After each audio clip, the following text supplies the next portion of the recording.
Со ова видео ќе видиме како може PowerPoint темплейт да се искористи на час по математика.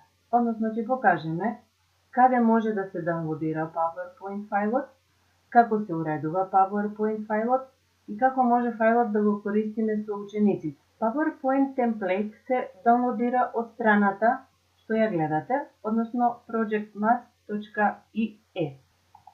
На таа страна ќе го побарате празниот PowerPoint темплейт за градење на вашиот интерактивен квиз. Понатаму ќе видиме како се уредува PowerPoint фајлот. Прво ставаме наслов,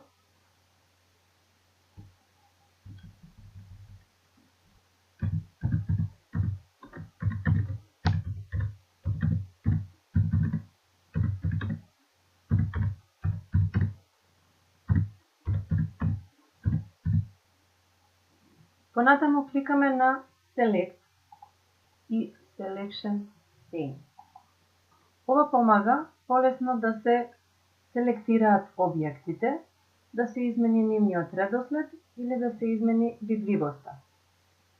Кога полето Selection се отвара, може јасно да се види прашањето број 1, одговорот број 1, прашањето број 2, одговорот број 2 и така натаму. Значи, сите прашања и одговори можат јасно да се видат. Со кликање на прашање 1, одиме во првото поле. Кликање на алатката и можам да го креирам првото прашање.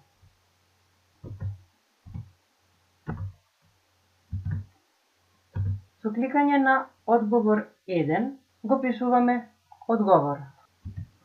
Ги пополнуваме сите полиња со прашања и одговор. Откако сите полиња ќе ги пополниме, одиме на Slide Show, кликаме на From Beginning и ни се појавува презентација. Со кликање на црното поле се појавува прашањето, а со кликање на плавото поле се појавува одговор.